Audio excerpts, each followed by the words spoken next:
अस्सलामुअलैकुम। तो आज का व्लॉग करते हैं जी शुरू। अभी मैं देख रहा था कमेंट्स, बहुत से भाइयों के एक तरह के कमेंट्स थे कि अगर कोई बंदा नया आता है तो वो उसके लिए कितना मुश्किल होता है, या वो काम कर सकता है या नहीं कर सकता। तो आज हम इसी टॉपिक पे बात करेंगे।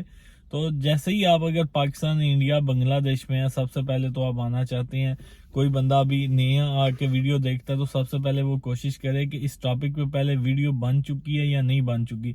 अगर एक टॉपिक पे बार बार वीडियो बनाऊंगा तो बहुत से भाई हैं जो पिछले साल से यही टॉपिक पे वीडियो देख रहे हैं, तो आप कोशिश पहले यही किया करें कि इस टॉपिक पे वीडियो बन चुकी है या नहीं बन चुकी। जब बार बार बार एक तरह के कमेंट्स आते हैं तो फिर मुझे जो है वो वीडियो बनानी पड़ती है। तो अभी जो है वीडियो के नए बंदे के लिए आता है तो कौन कौन सी मुश्किल उसको आती हैं, अगर वो कर सकता है, उसे भी लोकेशन का भी नहीं पता, दुबई का कुछ भी नहीं पता, वो काम कर सकता है या नहीं कर सकता। तो आज हम इसी टॉपिक पर बात करेंगे। सबसे तो पहले अगर अभी वो पाकिस्तान, इंडिया और बांग्लादेश में है, उधर से तो अगर वो कोशिश करके आप अगर उसका कोई इधर रिलेटिव्स या दोस्त है तो उसके थ्रू डायरेक्ट किसी कंपनी से वीज़ा ले ले, कंपनी से वीज़ा मिल जाता है। आपके पास लाइसेंस नहीं है, आपके पास जो है कुछ भी नहीं है, आप अभी लेमोजिन में आना चाहते हैं तो आपको वीज़ा मिल जाता है। अगर आप नहीं मिलता पाकिस्तान, इंडिया, बांग्लादेश से, तो आप 3 माह का जो है ना, वो 3 माह का, 1 माह वाली गलती नहीं करनी आपको, आगे फिर वो बहुत महंगा पड़ेगा।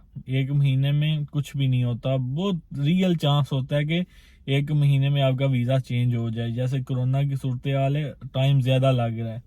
तो सबसे पहले तो आप कोशिश ये करें कि आपने 3 माह का वीज़ा लेना है। अगर विजिट वीज़ा पे आ रहे हैं, कोई भी जॉब, लेमोजिन की है, बाइक राइडर्स की है, इसके अलावा कैशियर, किसी भी जगह पे आप कोई किसी भी जॉब के लिए दुबई आ रहे हैं तो 3 माह का वीज़ा लें, क्योंकि आप इंटरव्यू देंगे, फिर आपका वीज़ा चेंज होने में टाइम लगता है, 1 महीने में नहीं आजकल हो रहा। तो आपने 3 माह का वीज़ा लेना है। उसके बाद अगर आप बोलें, अभी बहुत से भाइयों के कमेंट्स आते हैं कि आप वीज़ा ले दें, आप हेल्प कर दें। भाई ये पहली तो बात, अगर मैं हेल्प करूंगा फिर उसके बहुत से मसले बनते हैं। कोई बोलेगा आगे से 7,000 का वीज़ा, 9,000 का, इस बंदे ने 10,000 का लिया। पहला तो मैं ये काम करूंगा नहीं, और दूसरा मैं इन कामों में पढ़ने वाला भी नहीं, ना ही मैं इतनी टेंशन ले सकता हूँ उसका क्या बना, इसका क्या बना। तो इतने ज़्यादा भाइयों के इस तरह के कमेंट्स आते हैं, तो भाई मैं आपको गाइड कर सकता हूँ, बता सकता हूँ। अगर आप बोलें कि हमारे लिए कंपनी में जाके वीज़ा लो, तो भाई पहली बात मेरे पास टाइम भी नहीं है, तो बाकी मैं इन चक्करों में पड़ता नहीं हूँ, इन कामों से दूर रहता हूँ। अगर आप जो नॉलेज है मुझे, जो मुझे इस सिस्टम के बारे में पता है लेमोजिन के, वो मैं आपको गाइड कर दूंगा। लेकिन इसके अलावा किसी जगह से आप मुझे बोलो ना वीज़ा ले के दो, तो वो मैं नहीं कर सकता। बहुत से भाइयों के भी ये कमेंट्स आते हैं कि आप हेल्प करो, हेल्प करो। हेल्प मैं आपको गाइड करने की हद तक कर सकता हूँ, इससे आगे नहीं आप कर सकता। आपको जो भी करना है, कोई भी नहीं, आपको बाहर आपका जितना फ्रेंड, दोस्त है, रिलेटिव्स है, हर बंदा अपने अपने काम लगा होता है, अपनी अपनी जॉब कर रहा होता है, किसी के पास भी टाइम नहीं। अगर आप ये वाला माइंडसेट बना के आते हैं कि मेरा वो वाला दोस्त मुझे ये करवा देगा, ये कर देगा। अभी बहुत से भाइयों के कमेंट्स आते हैं कि हमारा टेस्ट नहीं पास हो रहा, ये कैसे होगा। भाई ये तो मैं आपको पहले बताता हूँ, आपको कॉमन इंग्लिश आनी चाहिए, इतनी ज्यादा नहीं, बस थोड़ी सी। अगर कोई आपसे इंग्लिश में बात कर रहा है तो आपको समझ आनी चाहिए। जैसे अभी कस्टमर को आप साथ लेके जा रहे हो कहीं पे, वो कहता है कि मुझे गैस स्टेशन पे रुकना है या मुझे एटीएम पे जाना है, तो आपको इतनी को समझ आनी चाहिए कि वो कह रहा है मैंने इस जगह पे जाना है, तो इस जगह पे, या मैं दुबई मॉल लेके जा रहे हैं तो वो एंट्रेंस का बताता है, आपको ये भी ना समझ आए, या आप उससे कुछ पूछना चाहते हैं कि आप भाई किस एंट्रेंस पे उतरोगे, तो आपको इतनी को इंग्लिश आनी चाहिए। अगर आप मिडिल पास हो, मैट्रिक पास हो, वो कोई इशू नहीं है। और एक सबसे ज्यादा जो कमेंट्स आता है एज का, एज जो है वो 21 साल हो तब आपको जो है वो आरटीए का लाइसेंस, आरटीए का परमिट मिलता है। तो आपने वीजा लेके इधर आ जाना है, इधर आप कंपनी में चक्कर लगाओ, 3 4 5 10 कंपनियों में जाओ, 10 में जाने की जरूरत नहीं है। 5 3 4 जो टॉप पे 5 कंपनियां, वो किसी भी बंदे से पूछेंगे आपको पता चलिएगा। सलाम है, RSL है, अब मेरी अपनी भी वाली भी शामिल कर लें, माइल्स लेमोजिन। आप 4-5 कंपनियों में जाएंगे, उसके बाद 3-4 कंपनियों में जाने के बाद आपको आइडिया हो जाएगा। उनके ड्राइवर से पूछें कि ये कंपनी कैसी है, वीज़े के कितने चार्जेस लेती है, RTA के कितने लेती है, नंबर प्लेट के कितने लेती है।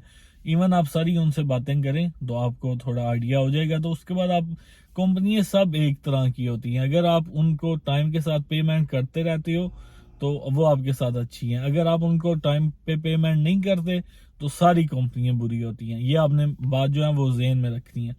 उसके बाद आप आ जाते हो, आपका वीज़ा चेंज हो जाएगा। वीज़ा जो है वो 7,000 तक मिलेगा, 7,000 तक आपको वीज़ा मिलेगा।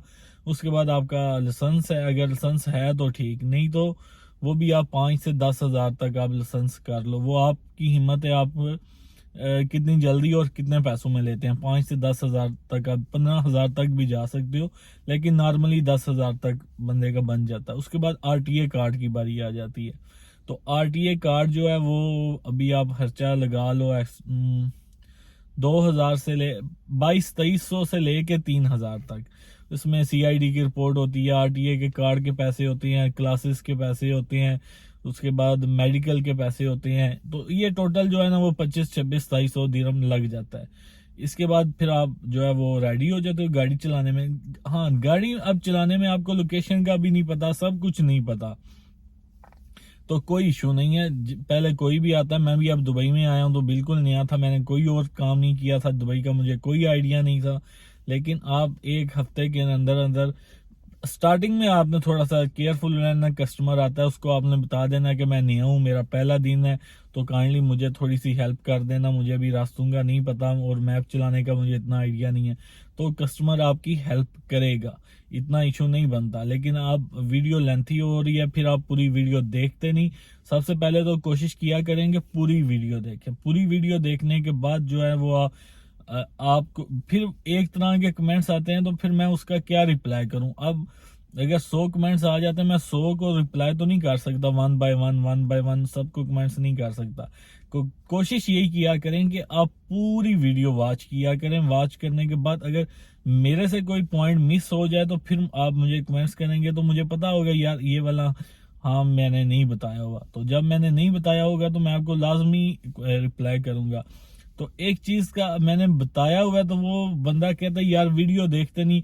एक मैं वीडियो इतनी लेंथी बनाऊं, हर चीज इसमें कवर करूं, उसके बाद आप वीडियो ना देखो, तो फिर बंदा क्या आपको जो है वो कमेंट्स करे। तो इसकी जब आप आते हो तो 1 वीक या में आप मैप चलाना, 1 या 2 वीक्स में आपका मैप ओके हो जाता है।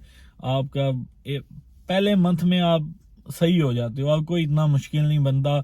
लोकेशन का भी पता चल जाता है, दुबई माल किधर ड्रॉप करना, मॉल ऑफ एमरल्ड्स, हर चीज में आप 1 महीने के अंदर अंदर। लेकिन अगर 1 महीने के अंदर आपने किसी कस्टमर के साथ बदतमीजी कर दी, क्योंकि स्टार्टिंग में आपको नहीं पता होगा लोकेशन का, तो कस्टमर थोड़ा सा आपसे रूड बिहेवियर भी करेगा। मुझे जल्दी है लेकिन तुम्हें पता ही नहीं है कि तुम क्यों चला रहे हो, इस तरह की भी हो जाती है। लेकिन आपने पहला 1 वीक 2 वीक पहला मंथ सब्र करना है।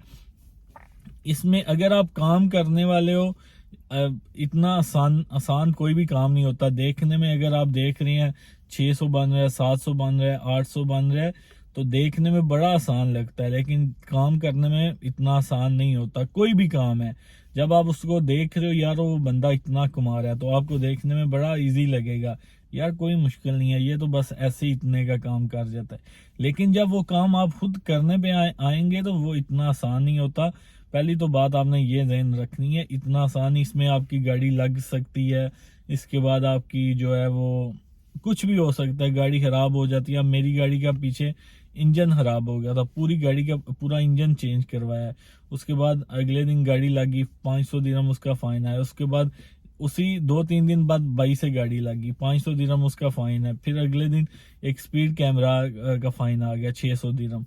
तो ये अगर कोई भाई पूछता है कि यार आप महीने की सेविंग कितनी होती है अगर 2 बंदे काम करें, तो कुछ भी नहीं। आप इस काम में एक अगर आप कोई जॉब कर रहे हो तो उसमें तो सैलरी होती है कि महीने बाद आपको पता है कि आपको इतनी सैलरी मिलेगी। लेकिन ये वाला काम ऐसा नहीं है, ये काम आपकी वो लक पे भी डिपेंड करता है। इतने फाइन नहीं आते, बहुत ही अरसे बाद 5 6 7 माह बाद एक ही महीने में ऐसा हुआ है कि 1600 दिरहम के फाइन आ गए हैं। एक दो एक्सीडेंट के 500 दिरहम फाइन आए हैं और एक स्पीड कैमरा का। नहीं तो 5 6 7 माह से कोई फाइन नहीं था आ रहा। तो बस हो जाता है, इस काम में हो जाता है ना। सेविंग इसकी एक जैसी है।